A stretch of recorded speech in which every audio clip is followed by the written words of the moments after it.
بسم اللہ الرحمن الرحیم۔ یہ 10 محرم کا دن تھا۔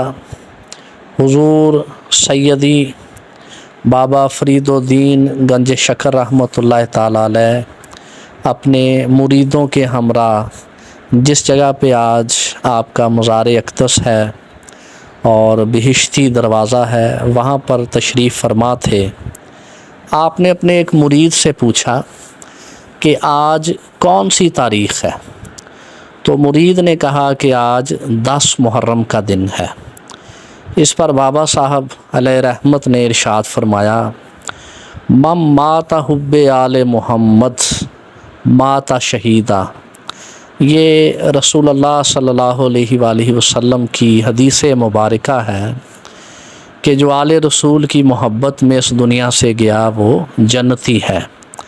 حضرت بابا فرید الدین گنج شکر رحمۃ اللہ تعالیٰ علیہ وجد کی سی کیفیت میں جس راستے سے گزرتے ہوئے اس حدیث مبارکہ کا ورد کر رہے تھے کہ جو آل رسول کی محبت میں دنیا سے گیا وہ شہید ہے، اس راستے کو بعد میں لوگوں نے بہشتی دروازے کا نام دیا، کیونکہ آپ اس خاص راستے سے یہ کہتے ہوئے گزرے کہ جو شخص آل رسول کی محبت کی راہ پر چلا وہ شہید ہے۔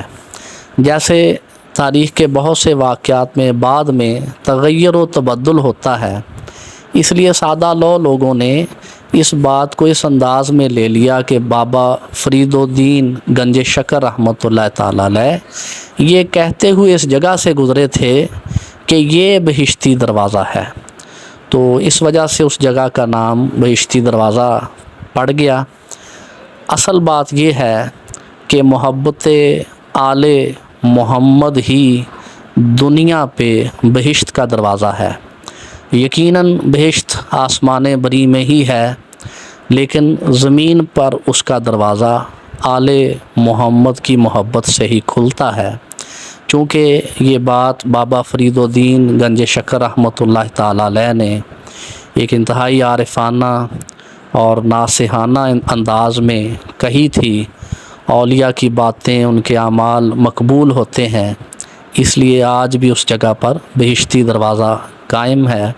تو بہشتی دروازے کو اس لحاظ سے دیکھا اور سمجھا جائے کہ یہ محرم کے ایام تھے اور بابا صاحب نے کہا تھا یہ بالکل رسول اللہ صلی اللہ علیہ وآلہ وسلم کی حدیث مبارکہ کا مفہوم ہے۔ یہ محی الدین ابن عربی علیہ رحمت نے بھی اور دیگر مفسرین نے اپنی اپنی کتابوں میں اس کو رقم کیا ہے کہ من مات حب آل محمد مات شہیدہ۔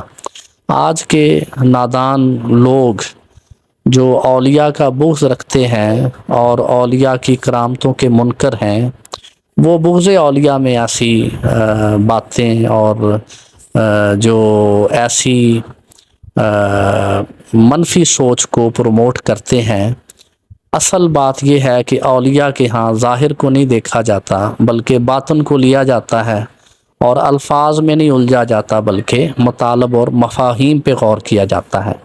تو بہشتی دروازے کو اس سینس میں دیکھا اور سمجھا جائے۔ امید ہے کہ انشاءاللہ ہماری جو محبت اہل بیت رکھنے والی عوام ہے، خواہ وہ اہل سنت میں ہے یا اہل تشیع میں ہے، وہ اس بات کو اس انداز میں سمجھیں گے اور بہشتی دروازے کی اصل کو اس لحاظ سے سمجھ کر وہ مزید اولیاء کے قریب ہوں گے، نہ کہ خارجیوں اور ناسبیوں کے پروپیگنڈے کا شکار ہو کر بہشتی دروازہ یا اس طرح کی جو دیگر ہمارے ہاں مقبول جو روایات ہیں ان کا انکار کریں گے۔